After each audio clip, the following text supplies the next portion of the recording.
Hello, I'm Sister Moses. I'd like to tell you why I left the Mormon Church. It was because I was a vagina with the temple recommend. Stay tuned for the story. I'm Sister Moses, and welcome to my first episode of the Sister Moses Speaks podcast. I'm glad you're joining me, and I am broadcasting from Salt Lake City, Utah. As you can see from my title, I am a former Mormon, and I'd like to just have a conversation with you today about why I left the Mormon Church. And I always want to know that when I hear that somebody is a former Mormon, because frankly, it's makes for a pretty interesting story, and it will set the stage for the many other episodes that I want to follow. Really, it's about who I met and the wonderful people who taught me so many good things along the way, and the wonderful books that I came in contact with, and the experiences that I stumbled upon and that I gave myself. But I digress. I'm going to go back 20 years. This has been 20 years in the making. I was in my early 30s, and I had been a convert to the Mormon Church as a 14-year-old. And that's a whole story there, which I won't get into today. But that led me to going to BYU. And I was a true blue Mormon. I was a very, very true believing, testimony possessing Mormon woman. I even went to BYU on a scholarship that first year, and I met a lot of good friends and everything. And I just started to do exactly what the Mormon prophet told me to do to get ready for my life as a wife and mother, because in the Mormon Church, your purpose is defined for you. They have something called the family, a proclamation to the world. If you're a woman, you are supposed to get married because that is going to be your eternal identity. You're going to be a woman. You're going to be married to a man who will preside over you, who is now a god for all eternity. And you very well may be a plural wife, and you're going to have, there's just a whole story there. But I believed it because I knew that I had a Heavenly Father who loved me, and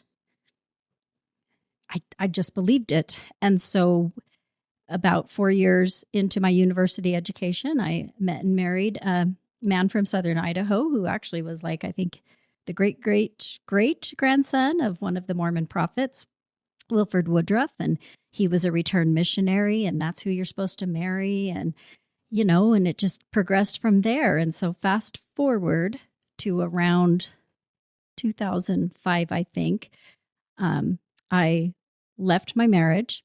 We had a beautiful new home in the shadow of the Teton Mountains in southern Idaho. And my purpose in this, I'm not going to share a lot of details about my marriage, the personal details, but there were a few streams running and things that we were having issues with. But what I will talk about is how the influence of the church really aggravated some of those very serious issues, and it really turned it into a shit show in my opinion. And I really cringe to think how being locked into a Mormon mindset led to me making certain decisions, but that's the nature of belief. You don't question it. And in the Mormon Church, they think that there's huge exclusivity claims. The Mormon people truly do believe that when you are baptized in the Mormon Church, that you are part of God's only true church upon the face of the earth. They may give lip service and say, well, yeah, other religions have a lot of the truth, but if you really want to get to the highest heaven, which is known as the celestial kingdom, then you're going to join the Mormon Church. You're going to get baptized. You're going to receive the Holy Ghost.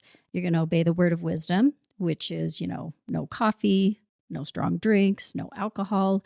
You're going to pay your tithing, which is a 10% of what you make, basically. You're going to attend the temple. You're going to go and get the bishop's interviews and make sure that you're worthy. You're going to do family home evening, which is gospel study at home. You're going to fulfill all of your callings, which are your church job. It's a lot.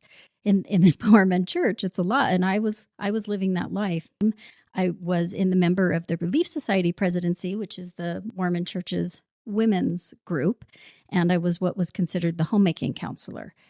and we would get to go around and, do a lot of the activities and I really enjoyed it. One of my favorite things to do would go around and visiting the inactive sisters, presumably to bring them back. But I remember secretly thinking at the time, man, these women are really cool. And I just really started looking forward to getting to see them because I was at home with 3 very small children and things fell apart in my marriage. There were issues that had been going on before I ever came on the scene. There was his other issues. There were my issues. So it just became too much. And I had been,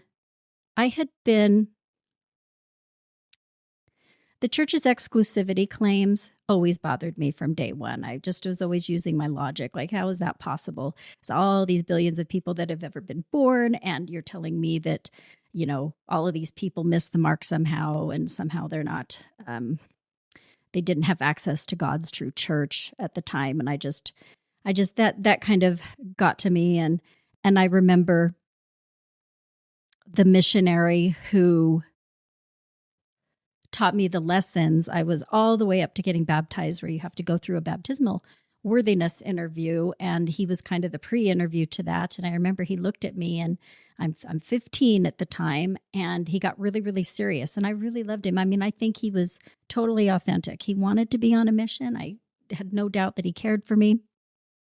But I remember feeling, he looked at me all of a sudden, he got real quiet, and he's like, well, you do know that the church denied the priesthood to Black members up until such and such a date in the 1970s sometime. And I just remember feeling like that hit me like a ton of bricks. And I laughed and I said, well, and I think I said, well, that's stupid. I thought he was messing with me, actually. And he usually was a really kind of calm, demure kind of guy. And he got really kind of in my face and really came back at me and said, no, that was God's will. And you basically just told me you need to accept it right now. And now that I'm removed from that and I'm an adult, I mean, that was a booby trap. You don't just spring that on somebody after I was totally invested. And one of the reasons I was completely invested was because, number one, I think I'm one of the people hooked up to believe in God. Now I don't affiliate with any particular religion, though I do have a deep sense of the transcendence and the oneness and whatever you might call it, universal source, spirit, God. So that remains to this day. I'd like to add right now that before you can get married in a Mormon temple, you have to go beforehand to get something called the endowment. It's where you make a lot of promises to God. The law of consecration, you promise to dedicate your time, talents, everything with which the Lord has blessed you with. I promise to hearken unto my husband. And at no time, my point is that at no time did I receive explicit informed consent about what kind of covenants I would be asked to make. And I don't think that that's right. So now back to the story. Here's that my shelf breaking moment when it all kind of fell apart for me. Here I was with no home anymore. We had just built a new house. It was this beautiful home and no job, not knowing how I was going to take care of my 3 children that were 5 and under. And a faith crisis had been stirring for a good couple years. I think I was just really coming into using a lot more logic and common sense and starting to realize I'm not actually doing everything that I would like to do, and understanding that it's important to be authentic. And so it was a bad time for me. I mean, I was sometimes, it was just a bad time. And my dad was still very abusive at the time. And there was just some stuff. I was very thankful to have a place to land, but it was kind of like going from, the kettle into the fire. And so the bishop of my parents' ward, which is a congregation in the Mormon church, called me in one day after church. And he said, well, I'd meet you. Can you come about an hour after church is over? And so I took my kids back to my parents' home, and then I went back to the church. And this bishop, I really didn't know why he was calling me in. I was probably only 2 weeks out from leaving my marriage. And when I walked in, he looked really uncomfortable. Like he was kind of leaning back from the desk and his face was a little red. And And that got me worried, like right away. I'm like, what's going on? And he said, well, have a seat. And he was nice enough that I knew who he was, but I didn't know him and he didn't know me. And he basically, it took him a while to say, well, this is what he said. He said, I got a very strongly worded phone call from your bishop in Idaho. So that was the bishop who, when I was married and attending church with my husband and my family, he was the one, and who was an accountant, by the way. And he basically proceeded to tell me all of the charges, the accusations that had been leveled against me by this bishop. And he said, you're running away from your marriage. You're not following the covenants that you promised you'd do in the temple, basically. You're not supporting your husband. I mean, it just went on. And I still, to this day, even though it's been 20 years, I still remember just sitting there, like feeling like a 2x4 whacked me over the head, because my body got kind of numb and tingly there for about 10 seconds. And I was just like, what?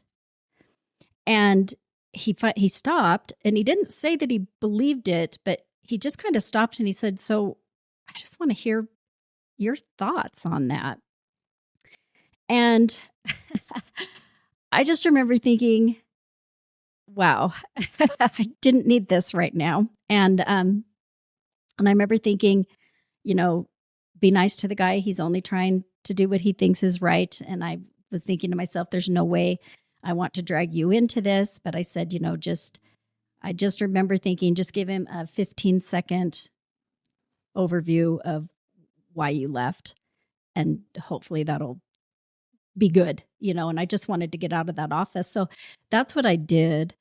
And he looked visibly relieved. I remember the look on his face, and he's like, well, he said, Heidi, I'd prayed about it, and I kind of really got the feeling that there was a lot more to this story. And I almost got the sense, I don't want to speak for that bishop, but I almost got the sense that he really didn't appreciate that bishop in Idaho had been such an ass. Actually, that's really the feeling that I got. And he was not impressed with how and in what manner he had handled himself. So I think I'm right about that. I don't know for sure, but I think I am. At any rate, he said this to me. He said, well, he said, he said, if you want my help, ask for it. If you want me to leave you alone, then that's what I will do, which, kudos to him, because I had had so many negative experiences with priesthood leaders that I did appreciate that he said that. And if he ever watches this, I'll thank him for that, because, I do believe that he was a true believing Mormon, and bishops are supposed to get into your business. I mean, that's an act of love. That's part of their job. And, now that I'm not so angry anymore, it's easy for me to see that. And I just walked out, and I just remember I'd been holding back the tears, and I just cried all the way home. And when I got back to my folks' house, I walked in and I stood there right in the middle of the living room. And I think my mom was over in the kitchen doing something. And I was sobbing. And that's when I said it. I just said, the feeling of it is coming back to me right now, actually. And the feeling of it was I just said, I'm just a vagina with the temple recommend. And I just sobbed and I sobbed. And my mom turned around a few seconds later, and she just kind of looked at me and started grinning. And then I realized what had just come out of my mouth, and that it actually did sound kind of funny. It's a phrase I've used ever since. But at the time, I meant it 100%. And what I meant by it was that as a woman in the Mormon church, you are a second-class citizen in quite a few ways. That you are an object subject to quality checks by men. And in my experience, it had been mostly middle-aged, white, heterosexual, relatively affluent men who hold the Melchizedek priesthood, which is authority from God, and they can what they say will always trump what I think. They can tell you what they want you to do. And at no time did I ever have the wherewithal, because I believed it. I was true believing member. I believed it. I was sincere. I did Mormonism in good faith. And I recognize now that a lot of these channels out there that like to bash on, ex-Mormons or former Mormons, they manipulate that. They manipulate that in very sleazy ways. And I have more to say about that during other episodes. But you don't have a voice as a woman in Mormonism. Sure, you give talks. You might be called to be in the presidency of the women's organization, but if you want to spend one red cent, you got to ask a man. There's no decision that is made where you do not go to a man for a yes or a no. And it really shows up. Beliefs matter. I mean, my experience is only one experience. I know that there's so many women out there, Mormon women, who would say, gosh, that's not my experience at all. I know there's a lot of women with my same experience. So my commentary on this does actually not rest upon my experience. I had already been noticing things. I remember in that ward in Idaho for about a year before I left my husband, there had been some serious politicking from the pulpit. And at that time, I was not political, but I knew enough that was wrong. That if you're politicking from the pulpit, that you should have that tax-exempt status snatched from your ass, like right away. That's not okay in the United States of America. It's a sleazy practice, and everybody knows that the Mormon Church gets away with it to a certain degree here. And I mean, that's the real state of affairs. So I just remember during that time, I was just like, I'm done. I'm never going to submit myself to a temple worthiness interview again, because all of a sudden it kind of dawned on me when I had that shelf breaking moment that a Mormon temple recommend interview is really an ideological purity test. That are you in lockstep with the teachings of the church? Will you, if the prophet says jump, will you say how high? Will you never speak ill of your leaders? Will you never require an apology? Will you never require any of the decent actions that we require of people just in our daily interactions with each other? I have a lot more to say about that too. So I was done. Ended up going to the coast and just rebuilding a life. What that looked like,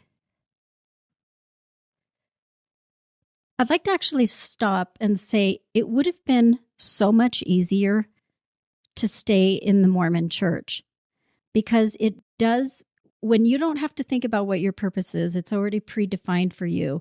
That's a mental load that's immediately taken away from you. When you don't have to, when you can just keep the same values that you've always kept just because you sincerely believed it, but also you were rewarded for it at a social level. When I was first joining the Mormon Church, man, I was praised. People would just say, wow, look at how strong you are. You're just, even though it's hard for you, even though your parents don't want you to do it, you're just overcoming all these obstacles. And look at that. I mean, people used my story to build their faith. Like, look at that. And I think what I realized when it all kind of fell apart for me is that it wasn't me that they loved. I mean, I think a few select people did appreciate me for me, but for the majority, it wasn't me that they loved. I think it was that they loved the me that was marching in lockstep with their beliefs. And, I used to be angry about that, but I can understand it now. Because that's what happens in a high demand, high control group. And, the missionary system sort of does check the cult characteristics too. And the way some families live their Mormonism gets to that end of the spectrum too. But it would have been so much easier for me to stay. I had to rework everything about my life. I'd be like, God, what do I want? what do I believe in? What are my values? Like, if it's totally up to me now to say, okay, this one trumps everything, and then this one, and then this one, because you step away.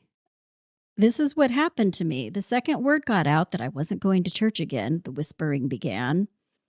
And it actually, I've only recently come into knowledge of just how badly I was spoken of at the time and how widespread it was. I mean, I knew it was going on at the time, but it's interesting, the kinds of the stories that still circulate. But I remember after I stopped going to church a few weeks after that, I was still living with my parents, and I had to go to Walmart. And this is just one example, just one small example of kind of the way my life went. I went to Walmart, had to pick up a few things, and I remember some members of the ward who knew me. I mean, they were friends. They turned their cart and they came down the aisle, and they saw me, and their eyes got as wide as saucers, and they just immediately turned around and left. And so the shunning began. And, people hear these stories that are still Mormon. And for some people that are truly Christ-like people, they would never act like that. But there is a lot of members of the Mormon Church, and including members of any organization, that they're just not there yet morally. They can't sort out someone's belief system from just their right to have dignity as a human being, And that was horrible, because I was already in such crisis at the time, not just survival crisis, trying not to be homeless. How am I going to feed my kids, and what am I going to do? And it was just, I don't like to talk about it because it brings back a lot of feelings. But what do you do when, I have 2 daughters, and I just remember thinking, there is no way that I can remain in the Mormon Church and maintain my dignity. They won't let me have it as a woman, especially. Now, I have a lot to say about if you're not the right kind of Mormon man, that's not possible either. But that's not my purpose in this episode. I didn't want my daughters to be taught that their life had already been planned for them, that their purpose in life has already been set, that their meaning in life had already been rolled out for them, that they should always defer to a man. I mean, if really push comes to shove, it's going to be your husband that gets to make all the decisions, regardless of how good those decisions are. And I couldn't stomach it. So I was done. And so I found myself making a statewide move, and I ended up getting a job in a life skills classroom at a middle school that I totally loved. But and then I decided to get a master's in school counseling at the time. So I started working towards that. But what I was really doing, and this will be what I'm about to talk about will really be the meat of a lot of what I want to share in my podcast. It really, moving to the Portland, Oregon area really put me on a different path. I started to get in contact with so many books. I read one of the most influential current philosophers is Ken Wilber. And I started reading a lot of his books, and I would write down, okay, he's talking about this theorist. Let me write that down. Or, he doesn't seem to like this guy. I must, engage in there. I realized that there had been a breakdown in the way I thought through things. And so actually, I think the very first book that I ever bought after I moved to the Portland, Oregon area, because I remember thinking, what the hell just happened there? How come I did everything so right, at least according to the Mormon Church's version of right, and it all turned out so wrong? I just remember thinking, I'm going to figure this out come hell or high water. If it's the last thing I do in this life, I'm going to figure out what went wrong. I took responsibility. Nobody forced me to get baptized. Nobody forced me to get married. Belief systems certainly fed fertile ground for how I made those decisions, and I recognized that. And so I got a book of logical fallacies. And so what happened was a pattern for about the next 10 years is I would try to watch news, But then I would just spot all of the errors in logic and the way, and then that led me to, oh my goodness, that they're not actually wanting to tell us the truth. They have an agenda. And I mean, I think I was probably one of the most gullible people on the face of the earth, probably up to this point. I always assumed that you must have, you must, want what I want. You must want to live a good life. And that is not true. I mean, I know now that there are very evil people. And something very interesting. So I've read hundreds of books, and I would just study, and I would take care of my kids, make dinner, take them to their sports things and do everything, and then bathe them and then read. And then I would crawl into bed and I would just read and read and read. And like I said, I didn't feel compelled to do it. It's a very pleasurable experience for me to absorb that kind of knowledge. And I dove into psychology, and I dove into a lot of the wisdom traditions in the world. I came in contact with Buddhist philosophy. I came in contact with Advaita Vedanta, which is kind of a very, very, very early form of Hinduism. It's almost that out of which both Buddhism and Hinduism arose. I mean, that's a huge blanket statement, but and then something that's really pivotal that will be its own episode is I met a Tibetan Buddhist life coach, actually through a defrocked Catholic priest. When I was deciding what I wanted to do for a graduate degree, I remember thinking, well, maybe I want to get a master's in divinity. So I remember going through it was actually a very arduous, I had to go through 2 pretty heavy duty interviews plus submit a lot of paperwork. And so that's where I found myself in front of a defrocked Catholic priest. He had decided he didn't want to do that anymore. And he listened to my story. And I think it was almost like a counseling session too. And he handed me, Irene was her name. She said, she's a Tibetan Buddhist life coach. She's been an ordained Buddhist nun, but she actually wanted to just kind of be able to meet with anybody she wanted to. And she was out of the Portland Interfaith Spiritual Center. And he said, the way you've worded things and just kind of the vibe I'm getting from you, she might be helpful. So I remember I kind of sat on that and I just felt a pull. And so Irene is the person that gets me deciding to meet with her, which was about once a month. It changed everything. And I'm not going to go into it now, but I wouldn't be sitting here recording this podcast right now. That can be directly traced.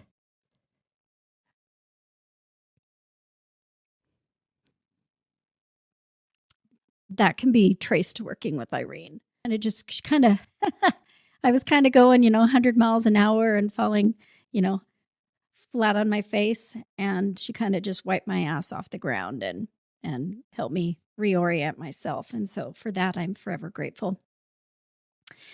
And then, so studying all the different religions and studying a lot of psychology. I mean, you just keep reading these people and they talk about these other researchers that they really like to talk about. And I just kept writing down, and then that kind of, it led me into kind of a political phase of my life. And I even had, what I call my political adventure in Philadelphia, New York City. And that'll be the topic of another podcast episode. And I remember crying one day because I realized that the ideological bomb shelter that I had placed myself in while I was a member of the Mormon church had really not served me. And I felt like I was being welcomed to the land of the living again. Now, this was my experience, just because of the way my brain worked about it. But I remember thinking, why wasn't I more into what was going on around me? Why didn't I care more about the issues of the day? It really made me a lot more self-centered. And all of a sudden now I was taking those shackles off, and now I was like, well, there's a world out here, and there's all these people that are having all these different experiences. And so I really kind of dived into politics for a while. And then I remember I was diagnosed with breast cancer, and I'll share that story in another episode, but that was scary. And it also produced its own kind of realizations for me too. And throughout all of this, even while I was a Mormon, I had what I called my Jesus dreams. And I'm not going to get into those right now, but I always had kind of a different experience of the divine. And sometimes it bugged me because I would listen to people at Mormon Fast and Testimony meeting. That's a meeting where members, they just open up the pulpit to anybody who wants to come and bear their testimony. And I remember thinking, oh, my experiences are, I don't know, they're not quite fitting with this, a lot of my spiritual experiences. And so I really was able to understand why that was. And it will be the topic of certain educational content that I will produce for my Buy Me a Coffee page. But I remember, a few years back, I decided to go to Peru, and I partook of 2 ceremonies of ayahuasca, and that will be another podcast episode. And I have a lot to say about that because I think that people are pretty reckless, and I certainly cannot endorse its use to anybody. But I realized that I've had some very, very, very deep intuitions come out of this whole more than 20-year journey of being a very, very, very faithful, converted Mormon woman, living all the commandments, to who I am today, which, I'm completely different now. And these are the intuitions that I have. And that for me, religion was never like who I was. Religion to me was a verb. I like to say that, I nothinged for a while. When I was born, I basically didn't have any training. I was sprinkled Catholic, but I didn't partake of any of those teachings. And then when I joined the Mormon Church, I decided I Mormoned for a while. It was a verb, and then I kind of cycled through. This is really common for people to do when you leave the Mormon Church. You either just go to atheism or. In my case, because I like to read so much psychology, I kind of new aged for a while. I have a lot to say about that, and I have some criticisms about that, but I don't throw the baby out with the bathwater around that either, because that was really interesting. That was an interesting journey. And then I did kind of have an atheist phase for a while. I'd call it more agnostic. And so I atheisted for a while, and now I'm just kind of back to I just like to think of myself as being. I feel so comfortable I could attend so many different kinds of religious services right now and just feel comfortable because I know who I am now, and I know where I stand in relation to these things, and I know it's not my identity. I'm looking really forward to getting to meet some of you.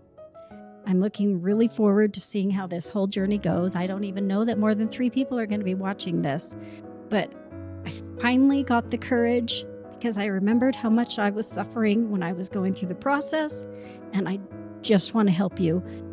I just want to help. So until next time, this is Sister Moses signing off.